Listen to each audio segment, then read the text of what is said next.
Friends, ఇప్పుడు మనం బెట్సా కేవ్స్కి వెళ్తున్నాం. ఇప్పుడు మా ట్రెక్కింగ్ ఎక్స్పీరియన్స్ మీరు కూడా చూడండి. వీడియోని ఎక్కడా స్కిప్ చేయకండి.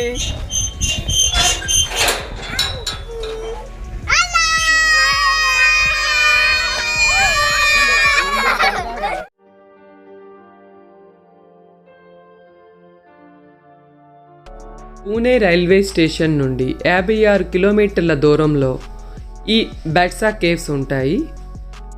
కేవ్స్కి రీచ్ అయ్యాక పైన ఒక మెడిటేషన్ పాయింట్ ఉంది. దాని హిస్టరీ మొత్తం ఈ వీడియోలో ఉంటుంది. సో వీడియో కొద్దిగా లెంతీగానే ఉంటుంది. ఇప్పుడు మన జర్నీ స్టార్ట్ అయింది. ఎక్కడ వీడియో స్కిప్ చేయకుండా చూడండి. చాలా బాగుంటాయి సీనరీస్ అవన్నీని.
to 500 స్టెప్స్ ఉంటాయి.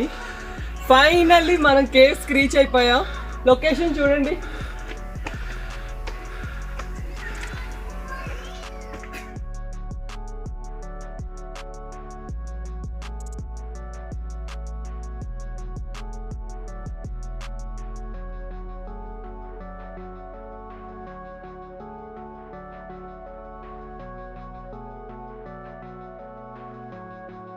కేవ్స్లో మెడిటేషన్ ప్లేస్ అండి ఇది. బయట క్లైమేట్ ఎలా ఉన్నా లోపలికి వెళ్తే మాత్రం చాలా కూల్గా ఉంది.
చెప్పు.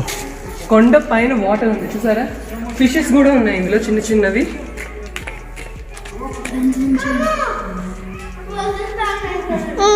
చూస్తున్నా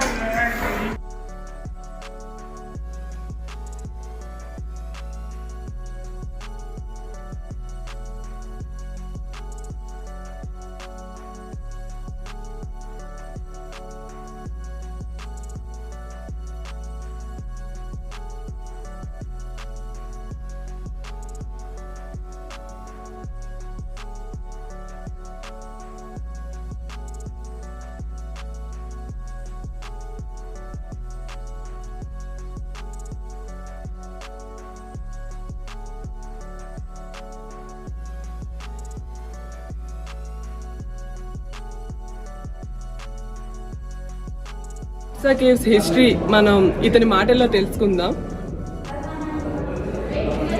नमस्ते. आप जिस प्लेस में आए उसका नाम है बेटसा केव्स. आप जिस ये बुद्धिस्ट केव्स है और ये मॉन्यूमेंट 1 BC सेंचुरी में बनाई गई थी. तो तकरीबन आज तक इस मॉन्यूमेंट को 1 BC से लेकर आज तक इसको 2200 साल हुए. स्पेशली ऐसे कोई भी मॉन्यूमेंट बनाने के पहले जो रीज़न है उसका, तो उसका रीज़न बताया जाता है. जो बुद्धिस्ट मॉन्क होते हैं वो रेनी सीजन में ऐसे जगह पे जाके मेडिटेशन करते हैं. और ये जो पार्ट है इसे कहा जाता है चैत्यागृह. चैत्यागृह में ध्यान केंद्र. बाजू में और एक पार्ट है वो है विहारा. विहारा में रेसिडेंशियल प्लांट. ये पहली बार आइडेंटिफाई हुई थी 1818 को. उसके बाद इसका कार्बन डेटिंग किया गया और कार्बन डेटिंग के बाद हमें बताया गया कि ये केव्स कितनी पुरानी है, ये इसका निर्माण कैसे हुआ. उस हिसाब से ये 1 BC के केव्स है. दूसरी चीज़, इसका जब भी कार्बन डेटिंग किया गया था टॉप और ग्राउंड दोनों का कार्बन डेटिंग किया जाता है और बीच में जो गैप है उतना समय लगा उस प्लेस को बनाने के लिए. उस हिसाब से हर मॉन्यूमेंट टॉप से बॉटम बनाई जाती है. ये सिंगल रॉक है और हर केव्स छन्निया तोड़े हैमर और चीज़ों से बनाई गई थी. तो इस केव्स के निर्माण के लिए 150+ ईयर लगे. ये जो वेस्टर्न घाट है इसमें जो स्टोन होता है ये बसाल्ट है. बसाल्ट मीन्स जो तोड़ने के लिए हार्ड है लेकिन टिकने के लिए अच्छा है. इसकी वजह से उन्होंने इस पहाड़ का इस्तेमाल किया. दूसरी चीज़, आप किसी भी प्लेस में जाएंगे तो आपको 2-3 चीज़ें कॉमन मिलती है. एक तो पानी का स्टोरेज, उसे कहा जाता है पौड़ी. पौड़ी मीन्स पीने के पानी की व्यवस्था. एक चैत्यागृह जो मेडिटेशन प्लांट और एक vihara. Vihara means residential plant. ये आपको सभी जगह पे मिलते हैं लेकिन वहाँ का जो आर्किटेक्ट है वो चेंजेस होते रहता है. यहाँ पे जिन लोगों ने काम किया उन्होंने शायद दूसरी जगह पे काम नहीं किया, तो इसकी वजह से 50% सिमिलर लेकिन 50% जो चेंजेस है वो बाकी केव्स में नहीं है.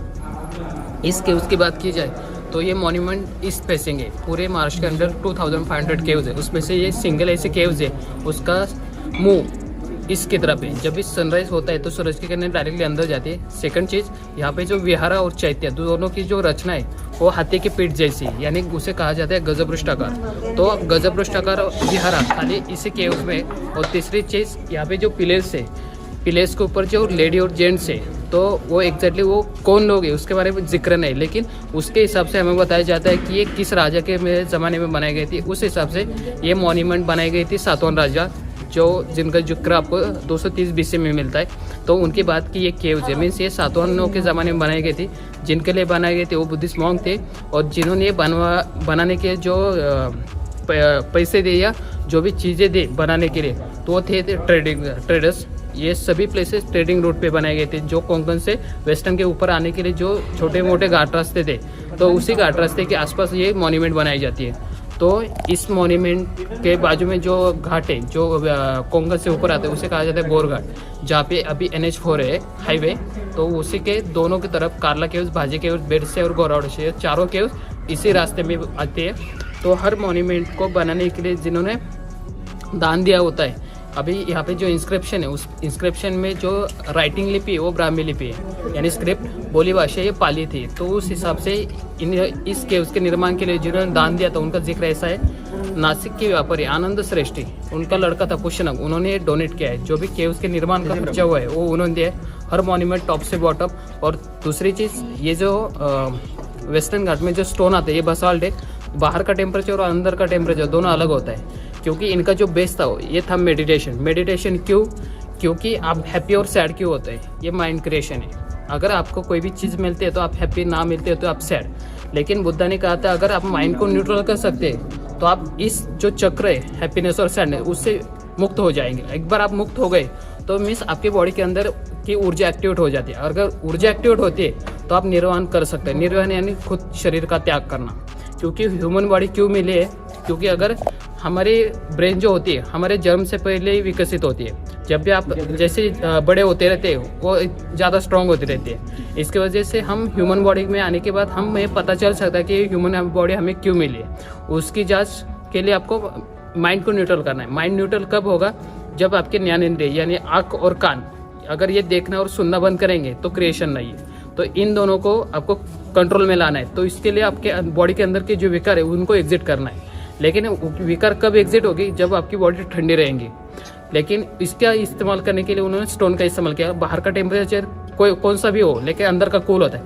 बार बार आप कूल जगह पे बैठेंगे तो आपकी बॉडी के विकार नष्ट हो जाएंगे. आपके जो ज्ञानेंद्रिय आपके आइज और उन पर कंट्रोल आता है. इन दोनों पे कंट्रोल आए तो माइंड न्यूट्रल हो सकता है. एक बार माइंड न्यूट्रल हो गया बॉडी के 7 चक्र एक्टिवेट होते हैं और फिर आप निर्वाण तक जा सकते हो. ये पूरी प्रोसेस है. लेकिन इन सभी प्रोसेस के लिए एक चीज़ कॉमन है, वो आपकी शरीर है, यानी बॉडी की ज़रूरत है। बॉडी के बाद ही आप ये सब चीज़ें कर सकते हैं। आप किसी भी बुद्धिस्ट केव्स में जाएंगे तो आपको स्तूपा मिलता है, बाकी आपको मूर्ति वगैरह नहीं मिलती। इनमें भी हीनयान पंथ और महायान पंथ, ऐसे बुद्धिज्म में दो पार्ट है। जो हीनयान होता है वो बीसी में होता है, और जो एसी में आता है आफ्टर क्राइस्ट वो महायान पंथ है। तो ये मॉन्यूमेंट बीसी में बनाई गई थी, क्योंकि यहाँ पे बुद्धा की मूर्ति नहीं, यहाँ पे स्तूपा दिया गया है। स्तूपा ही क्यों? तो आपको ऐसा सिंबल देना था जिसकी पूजा ना हो, तो इसकी वजह से उन्होंने स्तूपा दिया। स्तूपा एग्जैक्टली है क्या? क्योंकि ह्यूमन बॉडी को जो एनर्जी मिलती है वो फूड से मिलती है, और ये लोग भिक्षा मांग के खाते थे। जिस पात्र में भिक्षा मांगते थे वो उन्होंने उल्टा कर दिया, उसे स्तूपा कहा जाता है। स्तूपा मीन्स एनर्जी का प्रतीक है। उसके जो रिंग्स होते हैं उसे वेदिका कहा जाता है। वेदिका यानी समूह का प्रतीक। दो वेदिका है, उसके बीच में जो गैप है उसे मेड कहा जाता है, यानी पाया। उसके ऊपर अंडा या घुमट हर्मिका, और जो सबसे टॉप में होता है जो रॉड वाला पार्ट होता है उसे यष्टि कहा जाता है, और जो फ्लावर होता है उसे छत्रावली। बुद्धा के एशेस रखे गए थे स्तूपा के अंदर। तो यहाँ पे वेस्टर्न घाट में आएंगे तो यहाँ पे स्टोन में सभी स्तूपा है, तो स्टोन में आप कुछ नहीं रख सकते, तो उसके ऊपर एक लकड़ी का पार्ट बनाया जाता है। जो यहाँ का यष्टि और छतरी दोनों भी लकड़ी है, तो लकड़ी की छत्रावली है ना, उसके अंदर वो पार्ट रख के पूरे पार्ट को बुद्धा मान के उसके सामने वो लोग प्रे करते थे। इसके वजह से आपको हर जगह पे स्तूपा मिलता है और हर जगह पे छत्रावली ये चीज़ें मिलती है। लेकिन अभी कुछ कुछ जगह की वो डिस्ट्रॉय हुई, या नेचर ने खराब किया, या किसी ने लेके गए, उसके बारे में कोई जिक्र नहीं। तो उसके हिसाब से यानी अगर बुद्धा मीन्स ज्ञान का प्रतीक, ज्ञान कभी भी श्रेष्ठ होता है, इसकी वजह से वो टॉप में दिया गया है। और पूरा पार्ट मीन्स बुद्धा, यहाँ पे जो कमान से सामने की तरफ उसे कहा जाता है बोधि वृक्ष। बोधि वृक्ष मीन्स बुद्धा ने जहाँ पे मेडिटेशन किया था बुद्ध गया में जाके, तो उन्होंने एक पेड़ के नीचे बैठ के किया था मेडिटेशन, उसे कहा जाता है बोधि वृक्ष। बोधि वृक्ष मीन्स अभी कौन सा है? तो पीपल। तो पीपल के पत्ती की वो ड्राइंग है, ये जो नीचे वाला पार्ट है उसे कहा जाता है गवाक्ष। गवाक्ष मीन्स विंडो। यहाँ पे जो डोर से वो जो गवाक्ष था वो लकड़ी से क्लोज था पहले, और वेंटिलेशन के लिए यहाँ पे खिड़की है जिसको छोटे छोटे होल है, वो वेंटिलेशन का काम करती है। ये बंद और ये बंद था। अंदर जाने के बाद दो डोर से, तो उसमें से लेफ्ट वाला डोर है, वहाँ से शायद वो लोग एंट्री करते थे। आप किसी भी प्लेस में जाएंगे, मंदिर जाओ या केव जाओ या किसी भी धार्मिक स्थल में जाएंगे, तो वहाँ पे प्रदक्षिणा पथ होता है। प्रदक्षिणा मार्ग के बीच में आके मेडिटेशन और एग्जिट। प्रदक्षिणा मार्ग क्यों होता है? क्योंकि अगर आप साइंस को पकड़ के सोचेंगे तो कोई भी चीज़ सर्कल में घूमने के बाद एनर्जी क्रिएट करती है। इसकी वजह से हर जो हिस्टोरिकल प्लेस है या जो भी आध्यात्म वाले क्षेत्र है वहाँ पे वो होता है प्रदक्षिणा मार्ग। मीन्स आप जब भी घूमते तो वहाँ पे एनर्जी क्रिएट होती है, तो एनर्जी क्रिएट होने की वजह से बार बार वहाँ पे अलग अलग लोग आते हैं। तो एनर्जी क्रिएट होने के बाद आपको कभी भी धार्मिक स्थल में जाने के बाद आपको ऐसा लगता है यार कुछ अलग हो रहा है, तो पावर होती है उस जगह की। अभी यहाँ पे भी आप अंदर जाके मेडिटेशन करेंगे या शांति से बैठेंगे तो आपका फील होगा यहाँ पे कुछ अलग है, वो है वाइब्रेशन। इसकी वजह से आपको वो चीज़ें पता चलती हैं। Thank you. बोलने के लिए बहुत है।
ఈ వీడియోపై మీ అభిప్రాయాన్ని ఖచ్చితంగా కమెంట్ సెక్షన్లో తెలియజేయండి.